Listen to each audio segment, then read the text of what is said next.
Hello guys, welcome on tasty food club. आज हम बनाने जा रहे हैं खस्ता पूरी रेसिपी।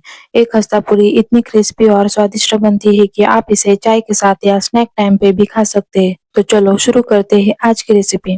पहले एक मिक्सर जार लेकर उसमें 1 टेबलस्पून अजवाइन, 5 से 6 काली मिर्च, 1 टेबलस्पून जीरा, 1 टेबलस्पून नमक ऐड करके इसे दरदरा पीस कर लीजिए। लगभग आपको ऐसे पीस कर लेना है। चाहे तो आप इसमें सफेद तिल भी ऐड कर सकते हैं। चलो हमारा मसाला एकदम रेडी हो चुका है। अब हम आटा लगा कर लेंगे। अब एक बड़ी सी कटोरी लेकर उसमें 3 बोल मैदा ऐड कीजिए। उसमें 1 टेबलस्पून हींग और जो हमने मसाला बनाया था वो ऐड कीजिए और इसे अच्छी तरीके से हाथों से मिक्स कीजिए।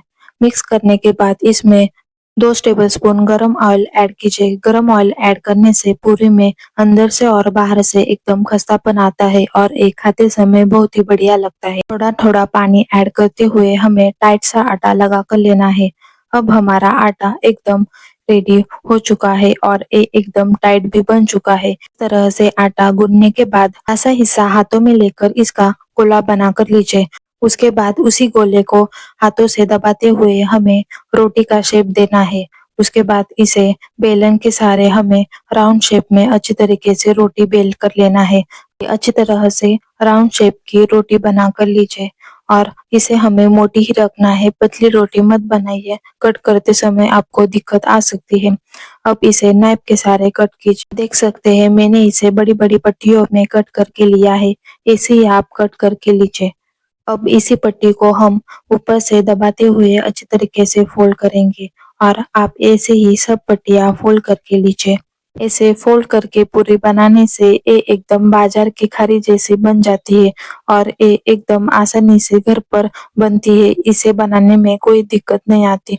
तो ऐसे ही सब पूरियाँ बना कर लीजिए और इसे एक कटोरी में डालिए। आप देख सकते हैं हमारी पूरी एकदम फोल्ड करके रेडी हो चुकी है।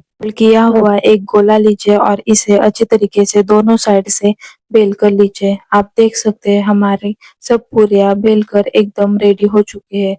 अब इस स्टेज पर ऑयल को गरम करने के लिए रखिए। आपके पास मीडियम साइज की कढ़ाई हो तो एक कढ़ाई में 4 से 5 पूरियाँ डालते हुए हमें सब पूरियाँ अच्छी तरीके से फ्राई करके लेना है।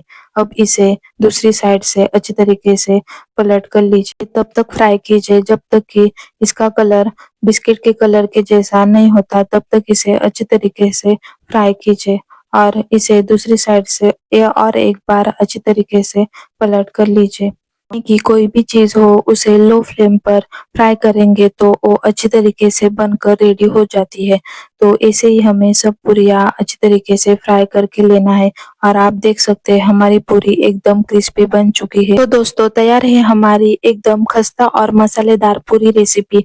बहुत ही टेस्टी, बहुत ही लाजवाब क्रिस्पी ये रेसिपी एकदम आसानी से घर पर बन जाती है। इसे आप चाय के साथ या ब्रेकफास्ट में खा सकते हैं। अगर आपको ये वीडियो अच्छा लगा हो तो लाइक शेयर सब्सक्राइब जरूर कीजिए और which type of video would you like, please comment me with video of friends and family. Click the like button and subscribe my YouTube channel. Thanks for watching this video.